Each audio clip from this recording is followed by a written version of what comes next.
waloo milkeessuuf hojii hojjetamaniin bu'aawwan abdachiisaan argamu pirezidaantiin mootummaa naannoo Oromiyaa obbo Shimallis Abdiisaa himan. Obbo Shimallis godina Arsiitti hojiilee misooma garaagaraa daawwataniiru gabaasaa jiran Maabiraatu Addunyaatu isaatu qindeesse.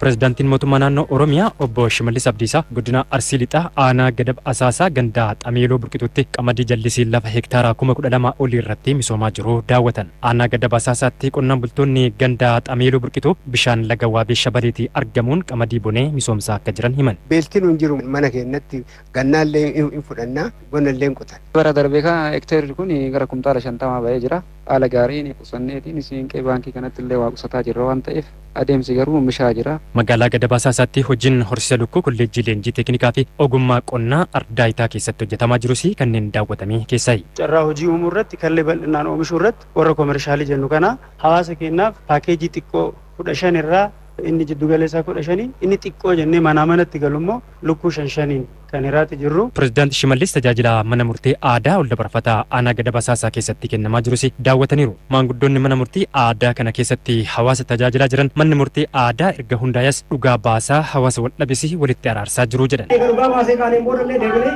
araarsinee wal dhungachiifnee garaa goonee gayyaa goonee addaan oole.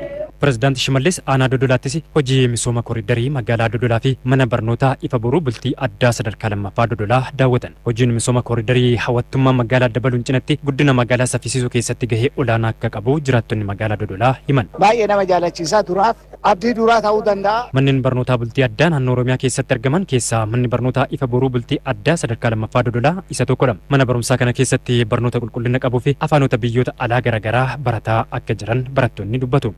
Dabalataa kanneen akka afaan biyya alaa French, Chinese, Arabii fi ni barannaa. Barnoota Area Study jedhamu waa'ee gaanfa Afrikaa qo'atus waan barannuuf manneen barnoota biroorraa kun adda nu godha jechuudha. Aanaa Kofalettis hojii horsiisa loonii fi gurmaa'insa gandaa Roobiyaa Shookaa daawwatameera. Aanaa Kofaletti qonnaan bultoonni horsiisa loonii irratti hirmaatan deeggarsa mootummaa gama maraan nuuf gochaa jiruun fayyadamaa jirra jedhan. Mootummaa kanatti maxxanee paakeejota kana hunda irratti nu hirmaachisaniit yeroo gabaabaa keessatti raada takkatti finaafennanii isii irratti AI'dhaan kaan teknooloojii adda addaa nafaana bu'anii raaddan san AI'n daddafanii naa jijjiiranii horiin kun sadarkaa kanarra gahee horii ilmamu gara horii 10 olitti kan ta'u as keessa jira. Itti gaafatamaan waajjira paartii badhaadhinaa damee Oromiyaa obbo Kaffaaloo Tafarraa inisheetiiviin misooma qamadii wabii nyaataa mirkaneessuu bira darbee madda galii qonnaan bultootaa ta'aaraa jedhan. Qamadiin boonee faayidaan inni qabu kan boonee kanatu caala. Firii baay'ee qaba, bu'aa baay'ee qaba.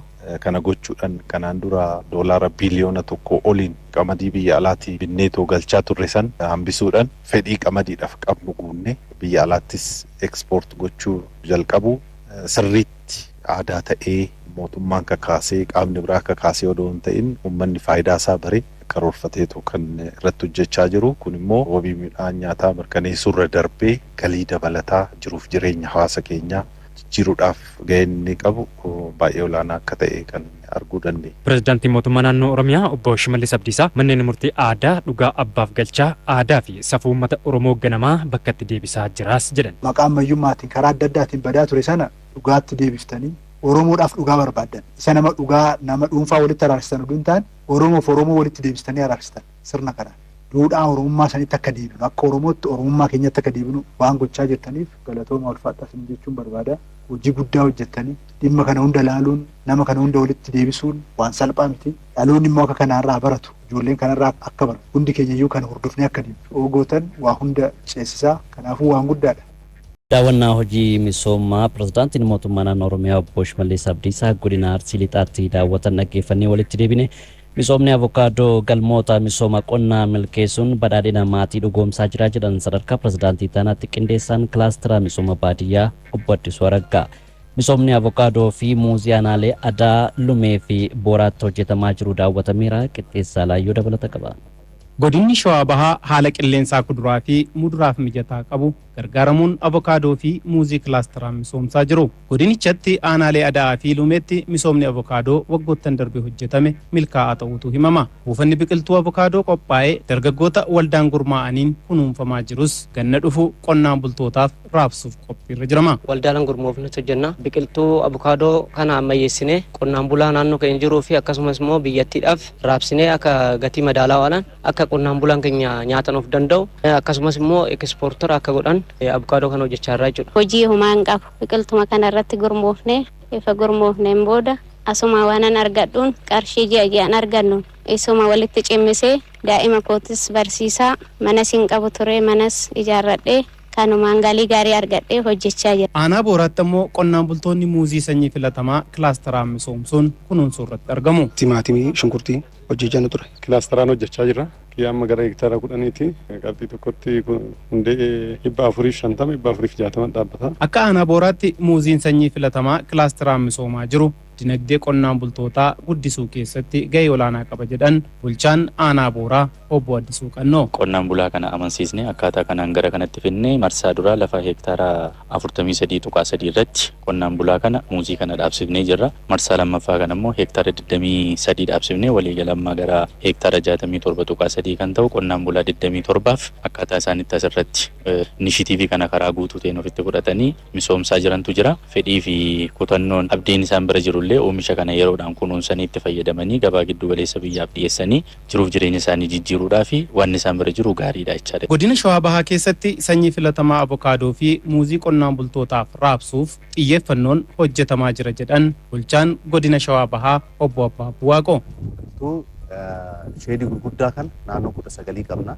Isaan kana hunda keessatti qopheessineet ji'a 2-3 booda bahee qotee bulaadhaan ta'a.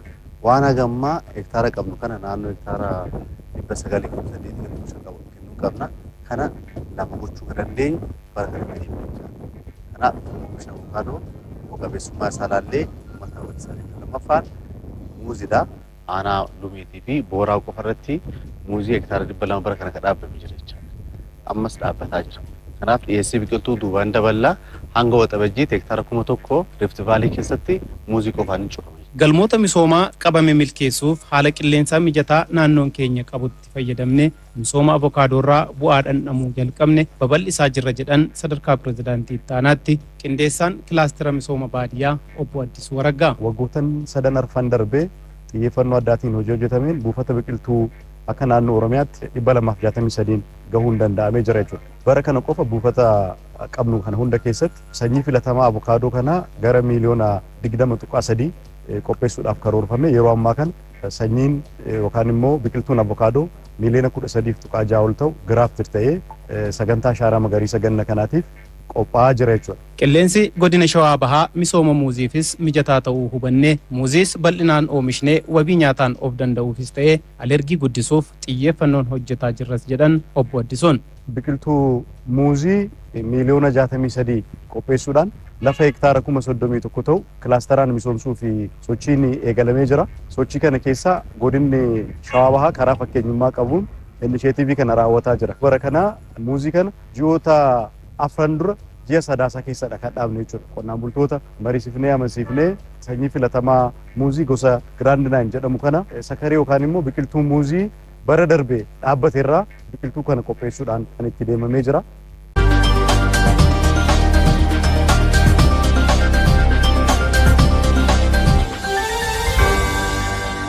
Jira bitaa mirga laallatutu nurra jira. Har'a ijoolleen Oromoo doktoroonni, profesoroonni waa'ee nageenya kan baratti ijoollee meeqatu jira. Waa'ee nageenya akkamitti akka nageenyi haa mari'annu. Tooftaa biraa haa uummannu. Tooftaatti olii galluun maaltu jira tooftaa namatti olii galla jennu koottaa galaa. Nun baafne kun bara. Kana wayyaanii itti fayyadamtee jirti. Amma maali tooftaa olii galu. Afaan tokko dubbanna. Obboleessatu achi jira. Obboleettitu achi jira. Obboleessatu miidhamaa jira. Obboleettitu miidhamaa jira. Yoo tana goone hoo Oromoon waggaa 150 rakkate san 150 illee hin bulcha. Gonkumaa Oromoo harkaa eessattuu sossootu. Yoo walii galuu baanne hoo karaa sareen tolchite waraabessi seenaa. Walii galtee dhabuun keenya kun bada Oromoo walii haa galu. Yaboo waaqa laala. Yaboo lafa laala Oromoo walii haa galu. Tanaan lallaba. Galti nagaa galgalti nagaa galti nagaa galgalti nagaa warri nagaa waaree nagaa. Nageenyi haa itutu nageenyi haa bu'u nageenyi haa itutu nageenyi haa bu'u nageenyi jireenya dhala namaati nageenyi jireenya dhala namaati nageenyaa gatii kaffallee hin dandeenyu nagaa tilmaamne hin dandeenyu irratti hojjetuun ala Oromoo nagaa buufnu, Oromoo nagaa buufnu, Oromoo nagaa haa buufnu. Nageenyi waan guddaadha. Nageenyi jireenya dhala namaati. Nageenyi jireenya dhala namaati. Oromoo nagaa haa buufnu. Oromoo har'a nu abbaa biyyaati. Nagaa haa lallabnu. Fuula fi qalbii keenya gara nagaa haa deeffannu. Fuula fi qalbii keenya gara nagaa, yaada keenya gara nagaa haa deeffannu. Nagaa.